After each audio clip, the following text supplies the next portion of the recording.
আসসালামু আলাইকুম ভিউয়ার্স, ইটি টেকনিক্যাল ভিডিওর পক্ষ থেকে আবারও চলে আসলাম নতুন আরও একটি বোর্ড কানেকশন এর ভিডিও নিয়ে। আজকে ভিডিওটি হচ্ছে একটি ফ্রিজের মাল্টি সকেট কানেকশন করে আপনাদেরকে দেখাবো। পুরো ভিডিওটা ভালোভাবে দেখার চেষ্টা করবেন, তাহলে কিন্তু আপনারা এর বিস্তারিত কানেকশন বুঝতে পারবেন। তো ভিউয়ার্স, তার জন্য কিন্তু আপনাদেরকে প্রথমেই যে মাল্টি সকেটের যে প্লাস্টিক বোর্ডটা আছে, ওই প্লাস্টিক বোর্ডটা কিন্তু আপনাদেরকে নির্দিষ্ট জায়গায় স্থাপন করে নিতে হবে। তারপরে আপনাদের যে কাঙ্ক্ষিত মাল্টি সকেটটা আছে, তো আমি কিন্তু এখানে একটি ক্লিক ব্যান্ডের মাল্টি সকেট নিয়ে নিয়েছি, খুবই ভালো মানের একটি মাল্টি সকেট। তো এই সকেটটা কিন্তু আমি আপনাদেরকে কানেকশন এবং ওয়ারিং সহ কিন্তু পুরো ভিডিওটা দেখাবো, তাহলে কিন্তু আপনারা বিস্তারিত বুঝতে পারবেন। তো এই এর মধ্যে কিন্তু আপনাদের 3টি করে টার্মিনাল থাকবে। তো এই 3টি টার্মিনালের মধ্যে কিন্তু আপনার 3টি কানেকশন করতে হবে।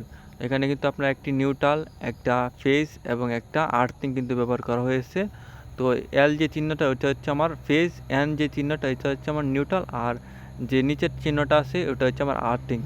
তো এই পয়েন্টগুলোর মধ্যে কিন্তু আপনারা দেখে কানেকশন করলে কিন্তু আপনারা কানেকশনটা করতে পারবেন। তো আমার যে ফেজ তারটা আছে, ওই ফেজ তারটা কিন্তু আমি আমার যে সুইচটা আছে সুইচের ইনপুট প্রান্তের মধ্যে কিন্তু কানেকশন করে দেবো। আর একটা সুইচের যে আউটপুটটা আছে, ওই আউটপুটটা কিন্তু আমার যে এল চিহ্নটা আছে, ওই এল চিহ্নটার মধ্যে কিন্তু কানেকশন করা হয়ে গেছে আগের থেকেই। তো আমার যে ফেজটা আছে, ওই ফেজটা কিন্তু আমি সুইচের ইনপুট প্রান্তের মধ্যে কানেকশন করে দেবো, অর্থাৎ সুইচের যে একটি প্রান্ত বাকি আছে ওই একটি প্রান্তের মধ্যে কানেকশন করে দেবো। এবং আমার যে এন চিহ্নটা আছে, ওই এন চিহ্নটার মধ্যে কিন্তু আমি আমার যে কালো তারটা অর্থাৎ নিউট্রালটা আছে, ওই নিউট্রালটা কিন্তু কানেকশন করে দেবো। এবং নিচের যে একটি টার্মিনাল বাকি রয়েছে, ওই একটি টার্মিনালে কিন্তু আমি আমার আপাতত খালি রাখবো। যদি আমার আর্থিংয়ের প্রয়োজন হয় তাহলে কিন্তু আমি ওই টার্মিনালটার মধ্যে কানেকশন করব। এভাবে কিন্তু আমি আমার কানেকশনটা করে নিয়েছি। তো এখন আমি আমার যে স্ক্রুগুলো আছে বোর্ডের, ওই স্ক্রুগুলোকে কিন্তু এখানে ভালোভাবে কানেকশন করে দেব, যাতে করে এটা নড়াচড়া না করতে পারে। তো খুবই ভালোভাবে কিন্তু কানেকশনটা করতে হবে। তো দেখতে পাচ্ছেন আমার কানেকশনটা কিন্তু প্রায় মোটামুটি কমপ্লিট হয়ে যাচ্ছে। তো কানেকশন কমপ্লিট হওয়ার পরে কিন্তু আমার যে সুইচ, আমার যে বোর্ডের উপর বাটনগুলো আছে, ওই বাটনগুলো কিন্তু লাগিয়ে নেব এবং আমি চলে যাব আমার যে মেইন লাইন, যেখান থেকে আমি আমার এই মাল্টি সকেটটার মধ্যে লাইন কানেকশন দেব, সেইখানে কিন্তু চলে যাব। তো আমি কিন্তু আমার একটি সুইচ বোর্ডের যে মেইন লাইন আছে, ওই মেইন লাইন থেকে কিন্তু আমি আমার কানেকশনটা দেব।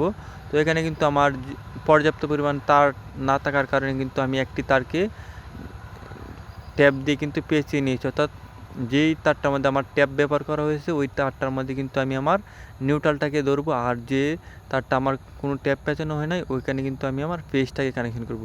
তো আমার এই বোর্ডের মধ্যে কিন্তু বর্তমানে কারেন্ট আছে। তো আমি আমার প্রথমে যে নিউট্রালটা আছে, অর্থাৎ হলুদ ট্যাপওয়ালা যে তারটা আছে, ওই তারটা কিন্তু আমি আমার যে নিউট্রাল প্রান্তটা আছে বোর্ডের, ওই নিউট্রাল প্রান্তের মধ্যে কিন্তু আমি আমার নিউট্রালটাকে কানেকশন করে দেবো। খুব সুন্দরভাবে কিন্তু কানেকশনটা করতে হবে, কোনো লুজ যাতে না থাকে।